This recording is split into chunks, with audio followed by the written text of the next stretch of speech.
5 நாள் மன்னிக்காம ஊழியம் பண்ணிட்டு இருந்தாங்க. 5 நாள். இது சயின்டிபிக்கா மெடிக்கல் சைடுல ப்ரூவ் பண்ணியிருக்கிறாங்க. அவங்க அந்த மெடிக்கல் இதை வச்சுட்டு அந்த சகோதரி பேசுறாங்க. நான் போன வாரம் இன்னொரு சாட்சி கூட சொன்னேன். 8 வருஷம் ஒரு சகோதரிக்கு பல வியாதிகளுக்கு மருந்து நம்ம கிட்ட தான் இருக்கு. சில சொல்லுவாங்க தெரியுமா, செத்தாலும் அன்னைக்க மாட்டேன், ரெஸ்ட் இன் பீஸ்.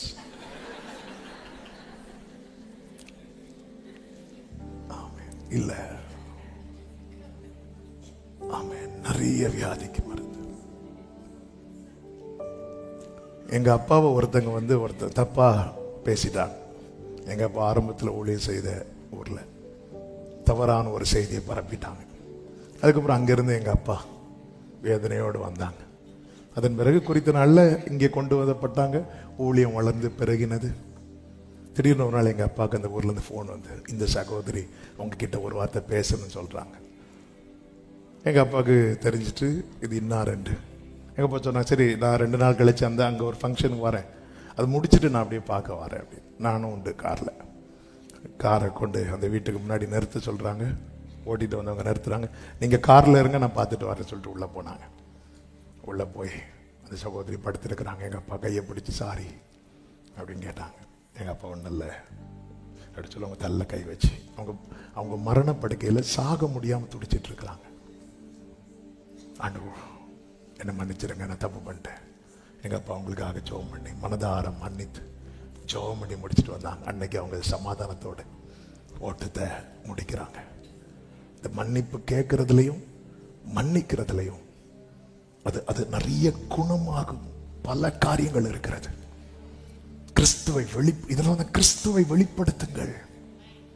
நாம் தெரிந்தெடுக்கப்பட்டவர்கள் அல்ல. பெத்லகேமில் இருந்து சாத்தான் புறப்பட்டால் அது பெத்லகேமே, உன்னை தெரிந்தெடுத்தது பேலியாளின் மக்களை புறப்படுவிக்க அல்ல, இஸ்ரவேலை ஆள போகிறவர் உன்னிடத்திலிருந்து.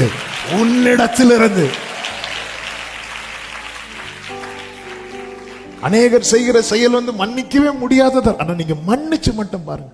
மன்னிச்சுன்னு அப்படி தெரியுமா, மன்னிச்சுட்டேன் போ அது இல்ல. இது மன்னிக்கிறதே கிடையாது. மன்னிக்கிறதுன்னா அந்த காரியத்தை குறித்து. ஒருத்தங்களை நான் உண்மையில மன்னிச்சிட்டேன்னா அவங்கள பார்க்கும்போது எனக்கு அவங்க செஞ்ச செயல் என்ன செய்யக்கூடாது, வரக்கூடாது. சில டைம் வரும், மாம்சம் பலவீனம். அப்படி வந்தாலும் அவங்க செஞ்ச காரியத்தை நான் அதுக்கப்புறம் சொல்லவே கூடாது. நம்ம மன்னிச்சதை சொல்றதுக்காக அவங்க செய்யறதெல்லாம் சொல்லி சொல்லுவோம். நான் மன்னித்தேன், அவங்க எனக்கு என்னெல்லாம் பண்ணாங்க தெரியுமா, கடைசியில் நான் மன்னித்தேன். அவங்க எனக்கு ஆனாலும் பண்ணதில்லை என்ன தெரியுமா, நான் மன்னித்தேன். அந்த அம்மா தயவு செய்து மன்னிச்சிடாதீங்க. ஆமே. நம்மிடத்திலிருந்து புறப்படுகிறது யார்? ஒரே ஊற்றிலிருந்து தித்திப்பும் கசப்பும் புறப்படுமோ? ஆமே. பெத்லகேமே, ஆயிரங்களில் சிறந்தவர், ஆயிரங்களில் சிறிய உன்னை தெரிந்தெடுத்திருக்கிறார் என்றால் நீ எவ்வளவு ஆயத்தத்தோடு வரவேற்றிருக்க. யோசேப்பு மரியாளும் போய் ஒவ்வொரு வீட்டு கதவை தட்டும் போது இடம் இல்லை, சத்திரத்தில் இடம் இல்லை. இடம் இல்லையா? 1000 ரெடியா இருக்கு. இயேசு மட்டும் அரண்மனையில் பிறக்கிறார் என்றால் என்ன வரவேற்பு இருக்கும். ரெடியப்பா தேடி வராங்க சாஸ்திரிகள். அவங்கவுங்க ஊரை தேவன் தெரிந்தெடுத்திருந்தால் எவ்வளவு கொண்டாட்டம் இருந்திருக்கும். பல நேரத்தில் யோசேப்புடைய வேல்யூ யோசேப்பு வீட்டில் இருக்கும்போது தெரியல.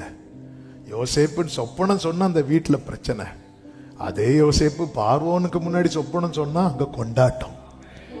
நம்மளை கனவீனப்படுத்துகிற காரியம் இருக்கும், பல இடத்துல அதை கொண்டாடுவாங்க. இயேசு சொல்லுவார்ல, ஒரு தீர்க்கதரிசி சொந்த வீட்டிலும் சொந்த ஊர்லுமே அன்றி வேற எங்கும் கனவீனம் அடையா. நான் 4 பாயிண்ட் பேசணும்னு தான் வந்தேன். ஆனத ஒரே காரியத்தில் ஆவியானவர் நிறுத்தி ஒரு கேள்வியை முன்னாடி வைக்கிறார். உன்னிடத்திலிருந்து புறப்படுகிறது யார்? உன்னிடத்திலிருந்து புறப்படுகிறது யார்? நீ யாரை புறப்படுவிக்கிறாய்?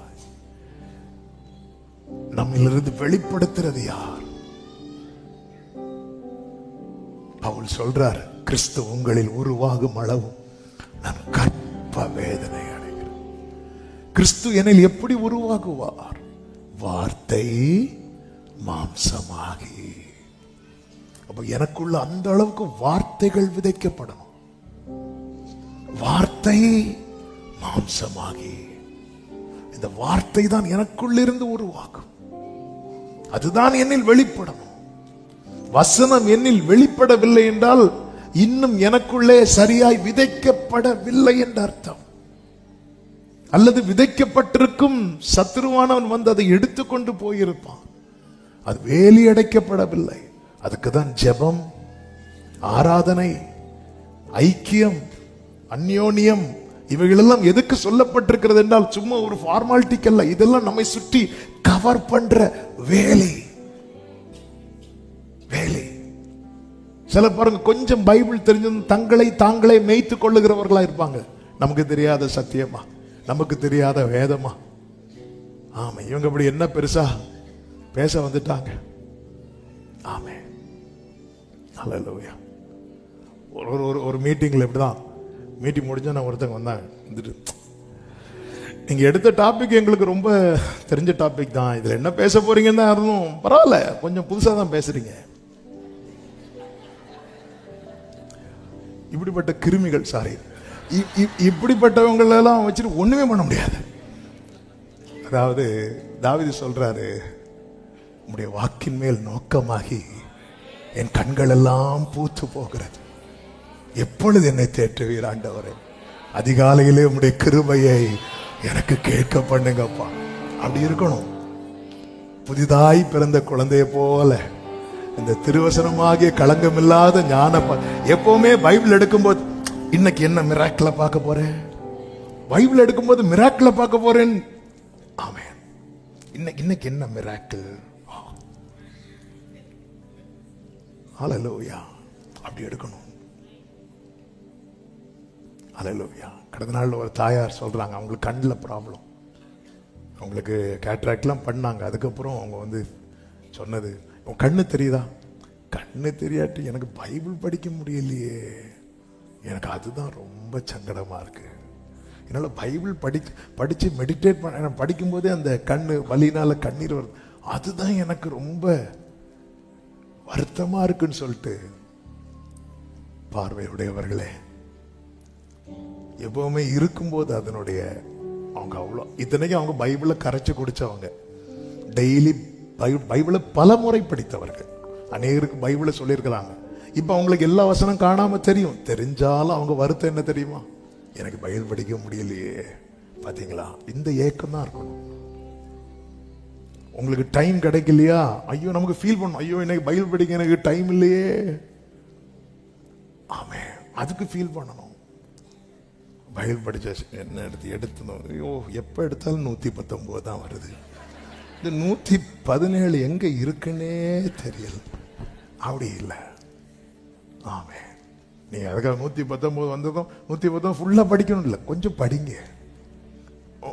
உங்க உங்க உங்க பைபிளை பார்த்துட்டு நீங்க பைபிள் படிச்சுட்டு இருக்கும் போதே உங்களை அறியாம ஒரு சிரிப்பு வரும் பாருங்க, அந்த ஸ்மைல் வரதோட படிங்க. ஆமே.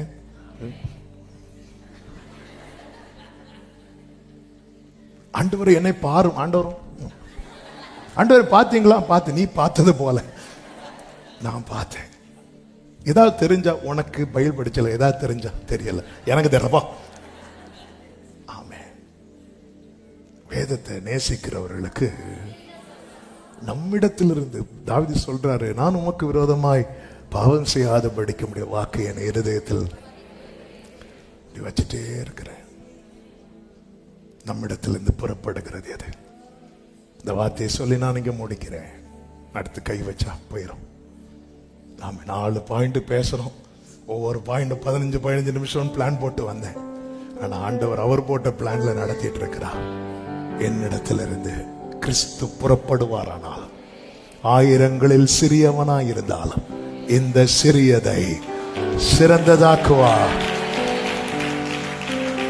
ஆமென் சொல்லுங்க பார்க்கலாம். எல்லாரும் அப்படி எழுந்து நிற்கலாமா? எல்லாரும் எழுந்து நிற்கலாமா? முழுமையான அர்ப்பணிப்பு, முழுமையான ஒப்பு கொடுத்து. ஹல்லேலூயா. அப்பா, என்னை முழுவதும் அர்ப்பணித்தேனையா, உயிரோடு இருக்கும் நாளெல்லாம் உமக்கு சொந்தமையா. அப்பா, என்னை